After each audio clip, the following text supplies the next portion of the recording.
Mga kababayan nating seniors, kung kayo ay 60 pataas at hindi pa miyembro ng SSS, GSIS o anumang pensyon system, meron akong napakahalagang balita para sa inyo ngayong Oktubre 2, 125 na pwedeng magbigay ng dagdag na pera sa inyong bulsa bawat buwan. Maraming seniors ang hindi alam na may karapatan sila na makatanggap ng pera mula sa gobyerno kahit na hindi sila nag-contribute sa anumang retirement fund sa buong buhay nila. Ito ang tinatawag na Universal Social Pension. At sa video na ito, tutulungan ko kayong maintindihan kung paano ninyo makukuha ang pera na ito. Magkano ang matatanggap ninyo at kailan eksaktong lalabas ang bayad para sa buwan ng Oktubre? Ang totoo, maraming seniors ang nawawalan ng mahigit 5,000 piso o 10,000 piso bawat taon dahil hindi nila alam ang tamang proseso o dahil nahuli sila sa pag-claim. May mga kasong nahinto ang pensyon dahil sa simple naming pagkakamali sa dokumentasyon o kaya naman ay may mga nakatagong benepisyo na pwede ninyong i-claim kasama ng inyong regular na social pension.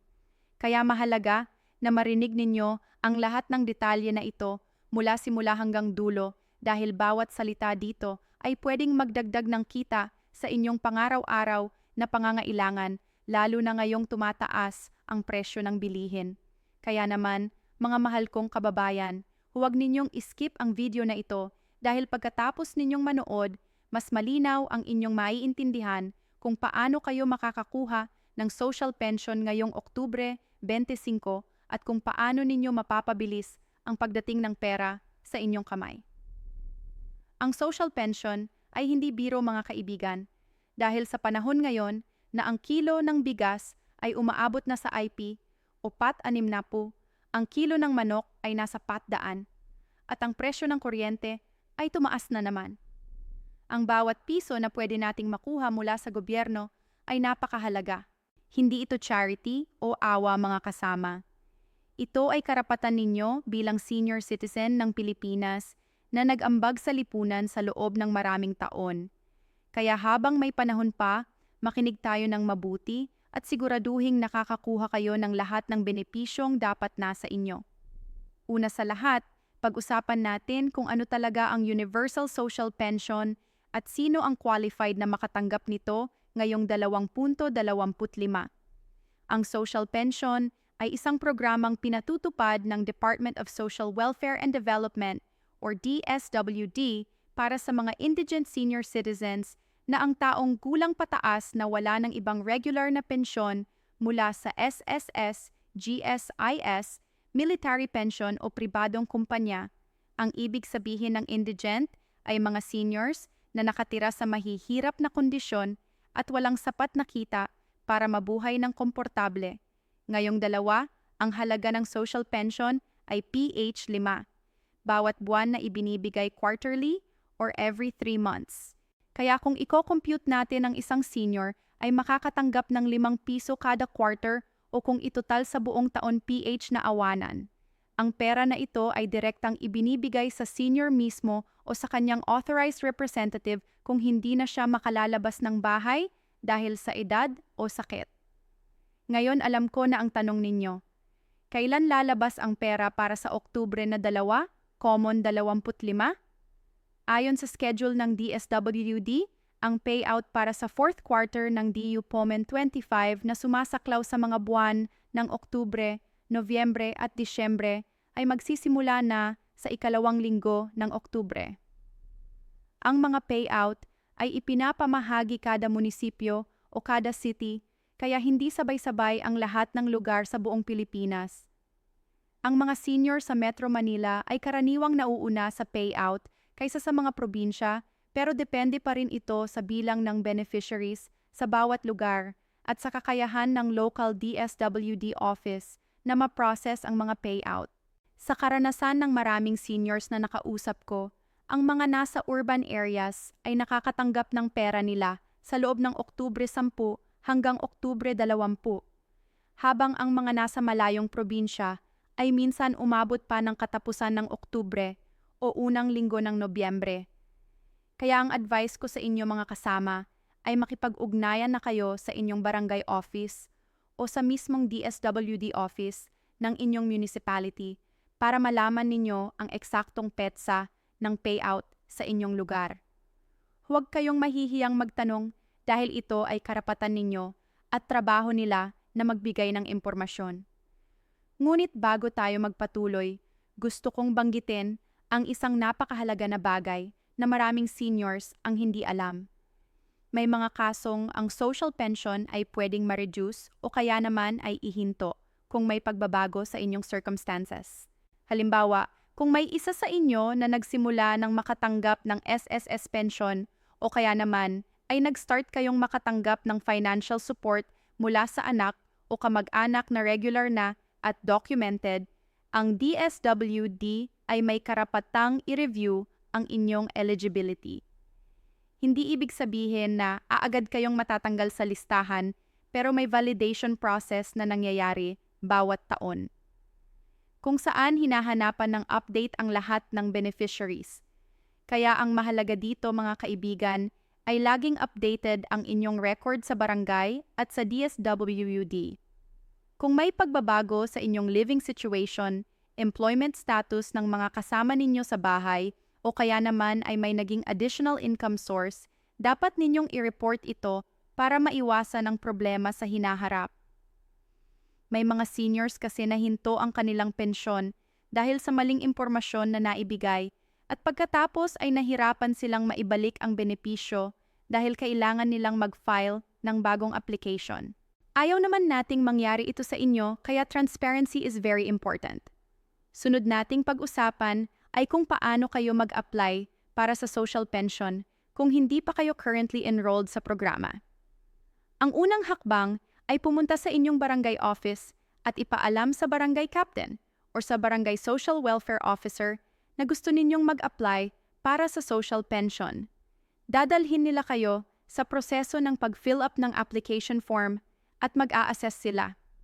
Kung kayo ay qualified based sa inyong economic status, ang mga dokumento na kailangan ninyo ay valid ID na may birthday proof of residency tulad ng barangay clearance or certificate of residency at kung mayroon ang inyong senior citizen ID.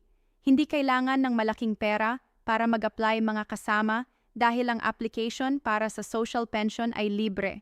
Kung may sino mang humihingi sa inyo ng bayad para sa application, ito ay scam at dapat ninyong i-report sa DSWD or sa barangay. Matapos ang assessment, ang barangay ay magsusumiti ng inyong application sa municipal o city DSWD office at doon na nila i-validate ang inyong eligibility. Ang buong proseso ay tumatagal ng 2 hanggang 3 buwan. Kaya kung hindi pa kayo naka-enroll at gusto ninyong makatanggap ng payout sa 2026, ngayon na ang tamang panahon para mag-apply. Ang isa pang importanteng punto na gusto kong i-highlight ay ang tungkol sa authorized representative. Maraming seniors, lalo na ang mga may edad na pataas ay nahihirapang pumunta sa payout centers dahil sa mobility issues, sakit o kaya naman ay wala ng lakas para maglakad ng malayo. Para sa mga ganitong sitwasyon, ang DSWD ay pumapayag na may authorized representative na kukuha ng pera sa ngalan ng senior. Pero tandaan ninyo mga kaibigan, kailangan na may notarized special power of attorney or SPA o kaya naman ay may authorization letter na may pirma ng senior at ng barangay captain. Ang representative ay dapat din na magdala ng valid ID ng senior at ng sarili niyang ID. Ang problema na nakikita ko sa maraming lugar mga kasama ay ang hindi maayos na dokumentasyon ng authorization. Kaya ang representative ay hindi nakapag-claim ng pera at kailangan pang bumalik ng 1 o 2 beses. Kaya para maiwasan ito, siguraduhin kumpleto ang inyong mga dokumento bago kayo pumunta sa payout center. Mas mabuti ng sobra ang dala ninyong dokumento kaysa kulang dahil pag kulang sayang ang oras at pamasahe. Ngayon, pag-usapan naman natin ang tungkol sa coordination ng social pension sa ibang benepisyo na pwede ninyong makuha bilang senior citizen. Maraming seniors ang hindi alam na kahit na nakakatanggap sila ng social pension, qualified pa rin sila sa ibang benepisyo tulad ng PhilHealth, Senior Citizen Discount at pati na rin ang Century Hospitalization Benefit mula sa DSWD. Ang Century Hospitalization Benefit ay isang one-time cash assistance na PH para sa mga seniors na 100 taong gulang na pataas. Pero ang hindi alam ng marami, may mga additional cash grants din na pwedeng i-claim ng mga seniors na 80 pataas kung sila ay nag-qualify based sa kanilang health condition at economic status. Kaya huwag ninyong isipin na ang social pension lang ang pwede ninyong makuha, mga kaibigan. Magtanong kayo sa inyong barangay at sa DSWD kung ano pa ang ibang programang pwede ninyong applyan. Ang bawat karagdagang benepisyo ay nakakatulong sa inyong pangaraw-araw na pangangailangan, lalo na sa pagbili ng gamot, pagkain at iba pang basic necessities. Ang isa pang bagay na dapat ninyong malaman ay ang tungkol sa tax implications ng social pension. Ang magandang balita, mga kasama, ay ang social pension ay tax-exempt. Ibig sabihin, ang buong P500 na matatanggap ninyo bawat buwan ay walang kas na buwis. Hindi kayo kailangang mag-file ng income tax return para sa social pension at hindi rin ito counted as taxable income. Ito ay malinaw na nakalagay sa batas. Kaya kung may sino mang sabi sa inyo na kailangan ninyong magbayad ng tax para sa social pension, mali sila at huwag kayong maniniwala. Ang lahat ng pera na ibibigay ng DSWD sa inyo ay para sa inyo lang at sa inyong pamilya. Walang kaltas na buwis o kayaman ay administrative fee. Ang tanging responsibilidad ninyo lang ay siguraduhin kayo ay nag-comply sa lahat ng requirements at nag-update ng inyong records. Ngayon, tungkol naman sa mga tips kung paano ninyo mapapabilis ang payout at kung paano makakaiwas ng problema sa pag-claim. Una, siguraduhing updated ang inyong contact information sa barangay at sa DSWD. Kung nagbago ang inyong address, cellphone number, o kaya naman ay ang contact person ninyo, i-report ito kaagad para hindi kayo mahirapang makontak ng DSWD kung may announcement or update tungkol sa payout. Pangalawa, laging magdala ng extra copies ng inyong valid ID at senior citizen ID. May mga payout center na humihingi ng additional identification lalo na kung may delay sa inyong records. Kaya para sigurado magdala ng 2 o 3 valid IDs. Pangatlo, kung possible pumunta sa payout center ng maaga sa umaga around 7 a.m. to 8 a.m. para makaiwas ng mahaba na pila. Ang experience ng maraming seniors ay mas mabilis ang proseso sa umaga kaysa sa hapon dahil mas konti pa ang tao at mas fresh pa ang mga staff ng DSWD. Pang-apat, kung kayo ay may health condition na hindi kayo pwedeng matagalan sa init o sa pila, magsabi kayo sa barangay health worker or sa DSWD staff para kayo ay ma-prioritize. May senior citizen lane sa karamihan ng payout centers at may special accommodation din para sa mga PWD senior citizens. At panghuli, huwag kayong mahihiyang magtanong. Kung may hindi kayo maintindihan sa proseso o kaya naman ay may doubt kayo sa inyong eligibility, magtanong kayo ng malinaw sa staff ng DSWD o sa barangay officer. Ang trabaho nila ay tumulong sa inyo, kaya huwag kayong mag-atubili. Ang isa pang bagay na gusto kong i-emphasize ay ang tungkol sa validation process na ginagawa ng DSWD bawat taon. Every year, karaniwang sa Pebrero o Marso, ang DSWD ay nagsasagawa ng revalidation ng lahat ng social pension beneficiaries. Ang ibig sabihin nito, kailangan ninyong pumunta sa barangay or sa DSWD office para ma-confirm na kayo ay buhay pa at na wala kayong ibang pensyon na natatanggap mula sa ibang government agency. Ang proseso na ito ay tinatawag na proof of life validation at napakahalaga na kayo ay mag-attend. Dahil kung hindi ang inyong pensyon ay pwedeng iho. May mga seniors na hinto ang pensyon nila dahil hindi sila naka-attend ng validation at pagkatapos ay nahirapan silang maibalik ang benepisyo dahil kailangan nilang mag-undergo ng bagong assessment. Kaya tandaan ninyo, mga kaibigan, kapag may naririnig kayong announcement tungkol sa revalidation, i-prioritize ninyo ito at huwag ninyong palampasin. Kung hindi kayo makakapunta dahil sa sakit o mobility issues, mag-coordinate kayo sa barangay para makagawa ng special arrangement kung saan ang validation ay pwedeng gawin sa inyong bahay. Ang DSWD ay considerate naman sa mga ganitong special cases, kaya huwag kayong mag-worry na masyado. Tungkol naman sa coordination ng payout sa ibang government agencies, ang social pension ay separate sa SSS pension, GSIS pension, at sa ibang government benefits. Ibig sabihin, kung meron kayong anak na tumatanggap ng SSS pension bilang dependent, hindi ito makakaapekto sa inyong social pension, basta't kayo mismo ay hindi member ng SS or GSIS. Ang DSWD ay may coordination din sa PhilHealth para sa mga seniors na nangangailangan ng hospitalization. Kung kayo ay nag-qualify para sa social pension, automatically qualified din kayo sa PhilHealth Indigent Program kung hindi pa kayo miyembro ng PhilHealth. Ang ibig sabihin nito, kung kayo ay maospital, ang PhilHealth ay mag-shoulder malaking bahagi ng inyong hospital bill at ang social pension ninyo ay tuloy pa rin ang bayad. Ang maganda pa dito mga kasama ay ang senior citizen discount ay pwede pa rin gamitin on top ng PhilHealth benefit. Kaya ang out-of-pocket expense ninyo ay malaki ang mababawas. Kaya napakahalaga na alam ninyo ang lahat ng inyong karapatan bilang senior citizen para makuha ninyo ang lahat ng benepisyong dapat sa inyo.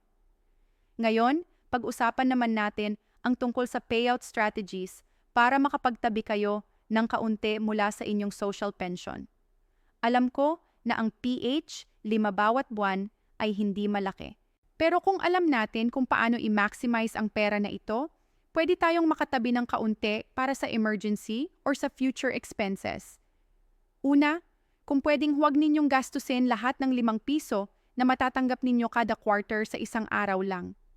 I-budget ninyo ito ng 3 buwan na around 5 piso kada buwan at i-allocate ninyo ang pera base sa inyong priority needs. Pangalawa, kung mayon kayong maintenance medicine na binibili bawat buwan, gamitin ninyo ang senior citizen discount plus ang PhilHealth Medicine Assistance Program Med. Ang tipid na makukuha ninyo dito ay pwede ninyong idagdag sa inyong savings. Pangatlo, kung kayo ay may small business o kaya naman ay may kakayahan pang magtrabaho part-time, gamitin ninyo ang social pension as additional capital or emergency fund. Maraming seniors ang gumagamit ng kanilang social pension bilang puhunan sa small sari-sari store o kaya naman ay bilang dagdag sa kanilang pensyon mula sa SSS o GSIS. At panghuli, kung may emergency o kaya naman ay may malaking gastos na darating tulad ng Pasko o birthday, magtabi kayo ng kaunti bawat quarter para may reserve kayo na pwedeng gamitin. Ang isa pang importanteng tip na gusto kong ibahagi ay ang tungkol sa mga scam at illegal fixer na nangaabuso sa mga seniors. Maraming reports na natatanggap ang DSWD tungkol sa mga taong nag-aalok ng guaranteed approval ng social pension kapalit ng bayad. Mga kaibigan, huwag kayong maniniwala sa mga ganito. Ang application para sa social pension ay libre at ang eligibility ay base sa objective assessment ng DSWD at ng barangay. Walang tao na pwedeng magagaranti na kayo ay ma-approve. Kung hindi kayo qualified based sa criteria, kung may nag-aalok sa inyo ng ganito, i-report ninyo kaagad sa barangay o sa DSWD para matigil ang kanilang illegal operation. Maraming seniors na nabiktima ng mga scammer na nangongolekta ng pera pero hindi naman nila na i-process ang application at sa huli ang senior na ang nahirapan. Kaya ingat palagi mga kasama at huwag kayong mag-trust ng basta-basta sa mga nag-aalok ng special services na may bayad. At dahil nandito na tayo sa dulo ng ating pag-uusap, gusto kong i-summarize ang lahat ng importanteng points na dapat ninyong tandaan. Una, ang social pension para sa Oktubre 225 ay maglalabas na sa 2 linggo ng Oktubre. Pero depende sa inyong lugar kung kailan eksaktong ibibigay. Pangalawa, ang halaga ay 5 piso bawat buwan na binibigay quarterly o 5 piso bawat 3 buwan. Pangatlo, ang social pension ay para lang sa indigent seniors na 6 pataas na walang ibang pensyon mula sa SSS, GSIS o ibang government agency. Pang-apat, ang application ay libre at pwedeng gawin sa barangay. Panlima, siguraduhing updated ang inyong records at kumpleto ang inyong documents para iwas problema sa payout. At panghuli, huwag kayong mahihiyang magtanong at mag-avail ng lahat ng inyong karapatan bilang senior citizen. Mga mahal kong kababayan, ang social pension ay hindi lamang pera. Ito ay simbolo ng pagkilala ng gobyerno sa inyong kontribusyon sa lipunan sa loob ng maraming taon. Kayo ang nagpunla ng puno na kinakainin natin ngayon, at karapat-dapat lang na makatanggap kayo ng suporta sa inyong golden years. Kaya huwag ninyong sayangin ang oportunidad na ito. Kumilos na kayo ngayon, mag-apply kung hindi pa kayo enrolled, at siguraduhing nakukuha ninyo ang lahat ng benepisyong dapat sa inyo.